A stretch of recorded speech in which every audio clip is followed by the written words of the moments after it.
अस्सलाम वालेकुम नाज़रीन, मां आहियां शुएब अली उमरानी ऐं तव्हां ॾिसी रहिया आहियो BR टाइम न्यूज़। सभ खां पहिरियां शामिल कंदासीं हीअ रिपोर्ट। अॻूणे सदर आसिफ अली ज़रदारी हुक्मराननि पारां वॾो बिलियनर करण जो इशारो ॾींदे चयो आहे त मुल्की सियासत में कुझु महीना अहम आहिनि। मुल्क शदीद ख़तरनि खे मुंहुं ॾेई रहियो आहे।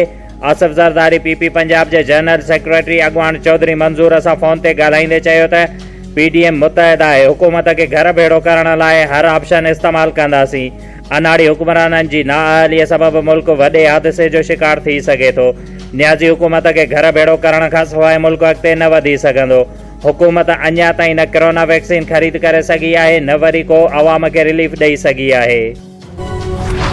पीपल्स पार्टीअ पारां सीनियर PP अॻवान खुर्शीद शाह जी गिरफ़्तारी ऐं सिंध जे वॾे वज़ीर मुराद अली शाह खे नेब रेफरेंस दाख़िल कराइण ख़िलाफ़ एहतजाज। Peoples Party human rights wing पारां कराची प्रेस क्लब अॻियां एहतजाजी मुज़ाहिरो कयो वियो। सूबाई वज़ीर नासिर शाह चयो आहे त वॾो वज़ीर मुराद अली शाह ई 2023 ताईं सिंध जो वॾो वज़ीर रहंदो। वफ़ाक़ी काबीना ब्राडशीट खे अरबे रुपयनि ॾियण जो जल्दबाज़ीअ में फ़ैसिलो कयो। मौजूदा हुकूमत मां छुटकारो मिलण सां ई मुल्क ठीकु थी सघे थो। परॾेही वज़ीर शाह महमूद कुरैशीअ चयो आहे त बिलावल भुट्टो बेदमादीअ वारी रिथ आणण जी ॻाल्हि करे इमरान ख़ान खे आईनी तौर वज़ीर आज़म मञी वरितो। हाणे इमरान ख़ान खे सिलेक्टेड बदिरां इलेक्टेड वज़ीर आज़म सॾियो वञे। अपोज़िशन वज़ीर आज़म ख़िलाफ़ बेदमादीअ वारी रिथ आंदी त आईनी तरीक़े सां नाकाम बणाई वेंदी।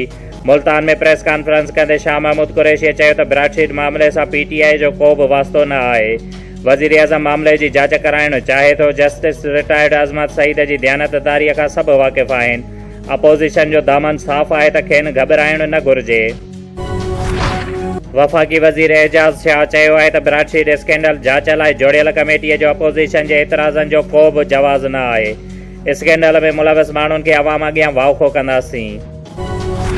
वफ़ाक़ी घरू वज़ीर शेख रशीद चयो आहे त बिलावल भुट्टो वज़ीर आज़म ख़िलाफ़ बेतमादीअ वारी रिथ आणणु चाहे थो। भले हिकु न पर 100 दफ़ा रिथूं आंदियूं वञनि, उन जो हाल बि सेनेट चेयरमैन ख़िलाफ़ आंदल बेतमादी रिथ वारो थींदो।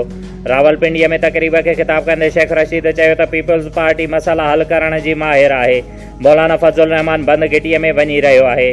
PDM वारा पंहिंजे हर फ़ैसिले ते यूटर्न वठंदा आहिनि। लॉन्ग मार्च ते बि नज़रसानी कई।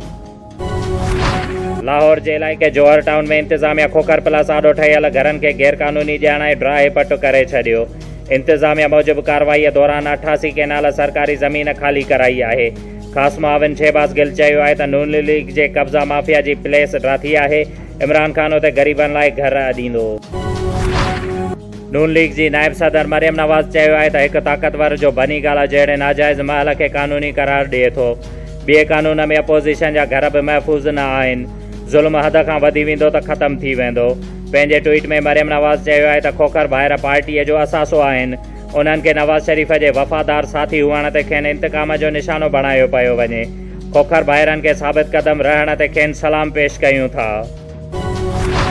समाजी तंज़ीम NDF पारां इक्वलिटी राइट्स ट्रस्ट ऐं human rights commission of Pakistan जे सोहकार सां सूबाई माज़ूरनि जे कानून जी तरवीअ लाइ सहाफ़ियुनि लाइ तरबियती वर्कशॉप मुनक़िद कयो वियो। जंहिंखे ख़िताब कंदे आबिद लाशारी ऐं तारिक चन्नड़ चयो त सिंध हुकूमत पारां माज़ूरनि जो कानून जामिय ऐं मुफ़सिल आहे। कानून माज़ूरनि जे हक़नि खे मुकमल तहफ़ुज़ फ़राहम करे थो, जंहिंमें माज़ूरनि खे मुआशिरे में इज़त सां ॾिसणु, माज़ूरनि जे हक़नि खे तस्लीम करणु, माज़ूरनि जे इंसानी हक़नि जी फ़राहमीअ खे यकीनी बणाइणु, तालीम, सिहत, रोज़गार जहिड़ा मौक़ा बराबरीअ जे बुनियाद ते फ़राहम करणु ऐं ॿिया सभई आम हक़ मुहैया करणु शामिल आहिनि। यंग वेटनरी डॉक्टर एसोसिएशन पारां क्वालिफाइड कंदड़ 750 वेटनरी डॉक्टर्स खे पको न करण वारे अमल ख़िलाफ़ मसरूर अहमद, गोपांग, अदनान, महर, अनीस कुंबर, हमीद जमाली, अतीक जमाली ऐं ॿियनि जी अॻवानीअ में प्रेस क्लब नवाब शाह अॻियां एहतजाजी मुज़ाहिरो कयो वियो। जिते डॉक्टरनि जो चवणु हुयो त 1 साल पहिरियां कमीशन जो इम्तिहान ॾिनो हुयो, जंहिंमें असां वेटनरीअ जा डॉक्टर पास थिया हुयासीं। जॾहिं त साल खां मथे अरसो गुज़री चुको आहे, पर असांखां इंटरव्यूज़ नथा वरिता वञनि। न ई असांखे पको कयो थो वञे, जेका असां सां नाइंसाफ़ी आहे।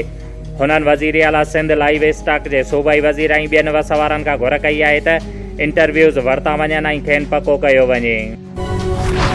गुज़िरियल ॾींहुं इजाम साहब वासी 45 वरियनि जे अब्दुल सत्तार शहर खे फ़ौरन पारां ज़ख़्मी करण वारे अमल ख़िलाफ़ अली ख़ान शहर, मीर हसन शहर ऐं ॿियनि नवाब शाह प्रेस क्लब ॿाहिरां एहतजाजी मुज़ाहिरो कंदे चयो त जवाबदार नसीर अहमद शहर, अजमल शहर, बशीर ऐं ॿियनि नामालूम जवाबदारनि असांजे हमरा अब्दुल सत्तार शहर खां फुर करण जी कोशिश कई।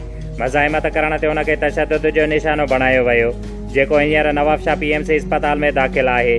जंहिंजी NC जाम साहब थाणे ते पिणु कटराई आहे, पर हिन महिल ताईं अमल न आहे थी सघियो।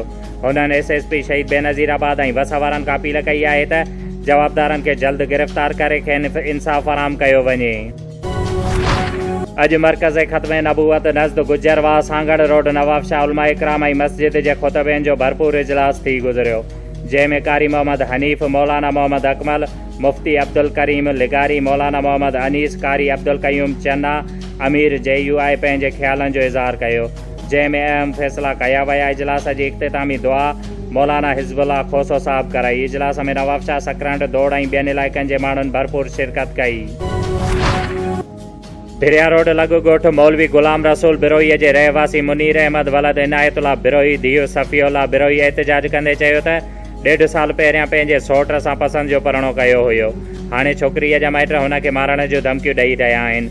छोकिरीअ जो भाउ फ़ौजी हमादुल्लाह बिरोही वलद सफ़ीउल्लाह बिरोही, सनाउल्लाह वलद अताउल्लाह, अब्दुल समद वलद सफ़ीउल्लाह, शिकारपुर जो धाड़ेल साईं बख्श बिरोही ऐं ॿिया कुझु माण्हू हुननि खे मारण जूं धमकियूं ॾेई रहिया आहिनि। जॾहिं त 5 लख रुपया पहिरियां छोकिरीअ जे माइटनि खे ॾिना हुया ऐं हाणे हू वरी ॿीहर 15 लख रुपया घुरी रहिया आहिनि ऐं धमकाए रहिया आहिनि, अगरि तव्हां 15 लख न ॾिना त तव्हांखे मारे छॾींदासीं। जंहिं ते हुननि SSP नौशरफ फिरोज़ ऐं वस वारनि खां घुर कई आहे त खेनि तहफ़ुज़ फराहम करे इंसाफ़ फराहम कयो वञे। प्रेस क्लब मिठियाणीअ जे सॾ ते सियासी समाजी धुरियुनि ऐं सवें शागिर्दनि पारां ख़ालिद मशहूरी, मसरूर चांडियो ऐं ॿियनि जी अॻुवाणीअ में मिठियाणी शहर में इंटरमीडिएट कॉलेज न हुअण वारे अमल ख़िलाफ़ मेन चौक मिठियाणीअ ते एहतिजाज करण बैदि अलामती बुख हड़ताल कई वई। जंहिं मौक़े ते अॻुवाणनि जो चवणु हुयो त मिठियाणी शहर अंदरि इंटरमीडिएट कॉलेज न हुअण सबबि सवें शागिर्दियाणियूं मैट्रिक खां अॻिते नथियूं पढ़ी सघनि, जंहिं ते शहरियुनि मुतालबो कयो त फौरी तौरु इंटरमीडिएट कॉलेज क़ाइमु करे हितां जे माण्हुनि खे ऐं शागिर्दनि मां बेचैनी ख़तमु कई वञे।